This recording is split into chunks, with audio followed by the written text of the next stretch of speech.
Hello student, हमारा chapter चल रहा है लाइफ प्रोसेसेस और जिसमें हमने अपने प्रीवियस वीडियो में लाइफ प्रोसेसेस के बारे में जाना था, यानी ऐसी प्रोसेसेस जो लिविंग बीइंग्स में होती हैं और उनके जीवित रहने के लिए, वो उनके सर्वाइवल के लिए, उनके उसके लिए वो एसेंशियल होती है, जरूरी होती है। यानी इन प्रोसेसेस के बिना लिविंग बीइंग सर्वाइव नहीं कर सकते हैं, जीवित नहीं रह सकते हैं। तो इसमें हमने 4 प्रोसेसेस पढ़ी थी कि कौन कौन सी हमारी लाइफ प्रोसेसेस है। न्यूट्रिशन थी, दूसरी रेस्पिरेशन थी, तीसरी ट्रांसपोर्टेशन थी और चौथी हमारी एक्सक्रीशन। तो आज हम पढ़ेंगे न्यूट्रिशन के बारे में। तो न्यूट्रिशन होता क्या है? यानी देखिए, कुछ ऑर्गेनिज्म अपना फूड खुद बना लेते हैं, कुछ बाहर से लेते हैं। तो उस फूड का यूज करना, बॉडी के द्वारा उस फूड का यूज करना अपनी ग्रोथ के लिए, अपनी मेंटेनेंस के लिए, और जो बॉडी के अंदर बहुत सारी प्रोसेसेस होती है, मेटाबॉलिक प्रोसेसेस, उपापचयी क्रियाएं, उन क्रियाओं को करने के लिए और शरीर में होने वाली टूट फूट की मरम्मत के लिए, तो रिपेयर के लिए। तो हमारी बॉडी के अंदर ये सब काम किसकी मदद से होते हैं? भोजन की मदद से होते हैं। तो भोजन को इन सब कामों में यूज करना, इस प्रोसेस को कहते हैं हम न्यूट्रिशन। तो न्यूट्रिशन क्या है, पोषण क्या है? कि भोजन के द्वारा शरीर की वृद्धि करना, उसकी मरम्मत करना और शरीर में होने वाली उपापचयी क्रियाओं को करना, ये सब पोषण के अंतर्गत आता है, भोजन का प्रयोग करके।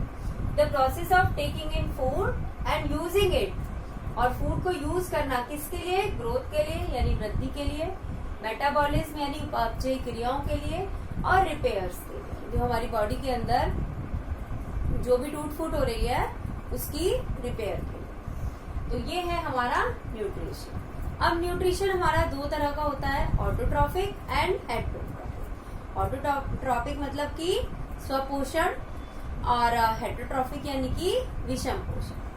तो ऐसे जीव जिनके अंदर ऑटोट्रॉफिक न्यूट्रिशन पाया जाता है उन्हें हम कहते हैं ऑटोट्रॉफ्स, यानी कि स्वपोषण। और जैसा आप सब लोगों को पता है कि जो ग्रीन प्लांट्स होते हैं वो सनलाइट की प्रेजेंस में अपना फूड खुद प्रिपेयर कर लेते हैं। उनके अंदर एक स्पेशल पिगमेंट पाया जाता है ग्रीन कलर का, जिसे कहते हैं क्लोरोफिल, और ये क्लोरोफिल उन्हें मदद करता है जो सनलाइट है उसको ट्रैप करने में, और जो कार्बन डाइऑक्साइड और वाटर का यूज करके वो अपना भोजन स्वयं बनाते हैं। तो हमारे जो ग्रीन प्लांट्स हैं वो क्या है? ऑटोट्रॉफ्स हैं। इसके अलावा कुछ बैक्टीरिया होते हैं, वो भी अपना भोजन खुद बना लेते हैं, कुछ सूर्य के प्रकाश में और कुछ केमिकल्स का यूज करते हैं। तो उन्हें भी हम किस कैटेगरी में रखते हैं? ऑटोट्रॉफ्स की कैटेगरी के अंदर रखते हैं। तो इस प्रकार जो ऑटोट्रॉफ्स है, वो हमारे जो ग्रीन प्लांट्स हैं वो तो सब ऑटोट्रॉफ्स होते ही हैं। इसके अलावा कुछ बैक्टीरिया भी ऑटोट्रॉफ्स होते हैं। तो ऑटोट्रॉफ्स अपना जो फूड है वो खुद प्रिपेयर करते हैं, कार्बन डाइऑक्साइड और वाटर का यूज करके क्या बना लेते हैं? वो ग्लूकोज बना लेते हैं। और इसके लिए उन्हें किसकी जरूरत है? सनलाइट की। और उनके अंदर क्या पाया जाता है? क्लोरोफिल पाया जाता है, जो उन्हें हेल्प करता है इस प्रोसेस। इसके बाद आता है हमारा हेटेरोट्रॉफिक न्यूट्रिशन। तो ग्रीन प्लांट्स के अलावा और कुछ बैक्टीरिया के अलावा बाकी जितने भी ऑर्गेनिज्म हैं, यानी एनिमल्स हैं, फंगी है यानी कि कवक हैं, वो सब अपने फूड के लिए दूसरे ऑर्गेनिज्म के ऊपर डिपेंड होते हैं, चाहे हर्बीवोर्स हो, चाहे कार्निवोर्स हो, चाहे वो ओमनिवोर्स हो। अब हर्बीवोर जो एनिमल है वो डायरेक्ट प्लांट से अपना फूड ले लेते हैं, कार्निवोर हर्बीवोर एनिमल से ले लेते हैं, और हर्बीवोर किससे ले रहे हैं? प्लांट से ही ले रहे हैं। तो इनडायरेक्टली जो कार्निवोर है वो भी किसके ऊपर डिपेंड है? प्लांट्स के ऊपर ही डिपेंड है, ऑटोट्रॉफ्स के ऊपर डिपेंड है अपने फूड के लिए। और ओमनिवोर्स दोनों से ही अपना फूड लेते रहते हैं, वो प्लांट से भी लेते हैं और एनिमल से भी लेते हैं, डायरेक्टली भी और इनडायरेक्टली भी। सभी जो जीव हैं, जो जितने भी हेटेरोट्रॉफ है, वो प्लांट्स के ऊपर ही डिपेंड होते हैं अपने फूड के लिए। और इनके एग्जाम्पल है एनिमल्स एंड फंगी, यानी कि जितने भी हमारे जंतु होते हैं और जो कवक होते हैं वो सब कैसे होते हैं? हेटेरोट्रॉफ्स होते हैं, यानी कि विषम पोषी होते हैं। इनके बारे में हम डिटेल में पढ़ेंगे आगे।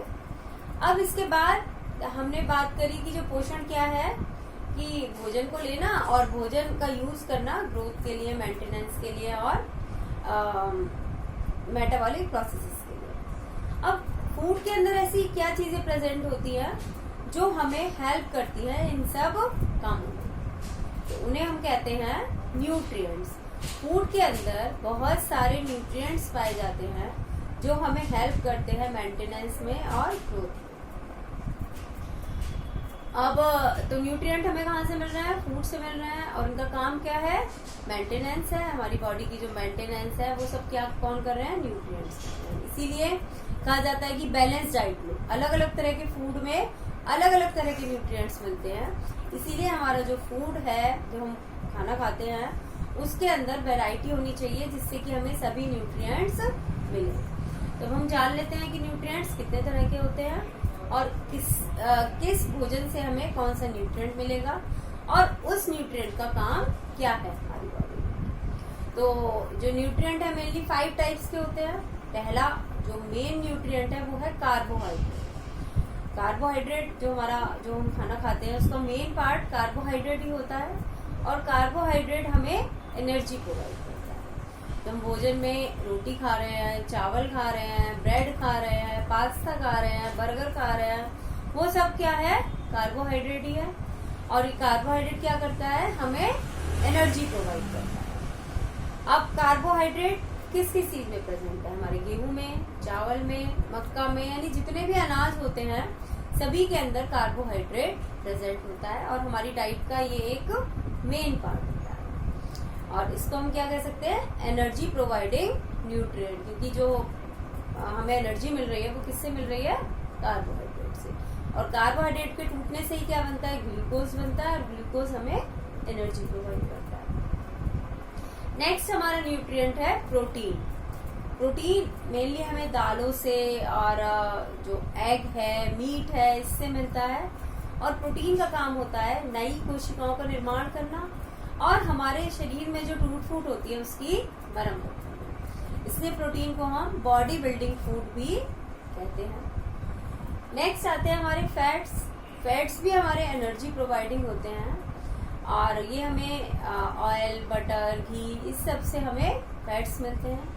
और फैट हमारी बॉडी के अंदर रिजर्व फूड मटेरियल की तरह रहते हैं, यानी कि फैट सेल्स हमारी बॉडी के अंदर एक्यूमुलेट हो जाती हैं, इकट्ठा हो जाती है, और जब हमारी बॉडी को एनर्जी की जरूरत होती है, माना हमने खाना नहीं खाया है और हमें एनर्जी की जरूरत है, तो ये फैट सेल टूट जाती हैं और हमारी बॉडी को क्या मिल जाती है? एनर्जी मिल जाती है। इसके बाद हमारे आते हैं विटामिन एंड मिनरल्स। विटामिन और मिनरल्स को हम इम्यूनिटी प्रोवाइडिंग न्यूट्रिएंट कहते हैं। ये हमारी बॉडी को क्षमता देते हैं लोगों से लड़ने की। इसलिए कहा जाता है कि कम से कम रोज एक फ्रूट खाना चाहिए, और जो भी सब्जियां घर में बनती हैं हमें सारी सब्जियां खानी चाहिए, स्पेशली ग्रीन लीफी वेजिटेबल्स खानी चाहिए, क्योंकि ये हमें क्या प्रोवाइड करती हैं? रोगों से लड़ने की ताकत। तो इस तरीके से 5 हमारे मेन न्यूट्रिएंट हैं, और हमें मिलती कहाँ से आई है? विटामिन और mineral, fruits and vegetables, milk, इस सब से ये हमें मिलती है। तो आज हमने न्यूट्रिशन के बारे में जाना। न्यूट्रिशन होता क्या है? भोजन में जो पोषक पदार्थ है उनका यूज करना, और उनका यूज करके शरीर की वृद्धि, मेंटेनेंस और टूट फूट की मरम्मत करना। 2 तरह का न्यूट्रिशन पड़ा। ऑटोट्रॉफिक न्यूट्रिशन जो कि ग्रीन प्लांट्स और कुछ बैक्टीरियाज के अंदर पाया जाता है। हेट्रोट्रॉफिक में जो ऑर्गेनिज्म दूसरे ऑर्गेनिज्म के ऊपर डिपेंड होते हैं अपने भोजन के लिए, उन्हें हम कहते हैं हेट्रोट्रॉफ्स। और जो हमारे एनिमल्स हैं और कवक यानी कि फंगी है, वो हमारे ऑटोट्रॉफ्स होते हैं। इसके बाद हमने न्यूट्रिएंट्स के बारे में जाना। 5 तरह के हमारे न्यूट्रिएंट होते हैं। मेन न्यूट्रिएंट 5 तरह के होते हैं, जिनमें हमारे कार्बोहाइड्रेट और फैट्स एनर्जी प्रोवाइडिंग न्यूट्रिएंट है, प्रोटीन हमारा बॉडी बिल्डिंग न्यूट्रिएंट है, और विटामिन एंड मिनरल हमारे इम्यूनिटी प्रोवाइडिंग न्यूट्रिएंट्स हैं। तो इस तरीके से ये आज हमारा टॉपिक कंप्लीट हो गया है। तो आपको क्लियर हो गया होगा टॉपिक, और वीडियो देखने के बाद इसे लाइक कीजिएगा और चैनल को सब्सक्राइब करना मत भूलिए। Thank you and have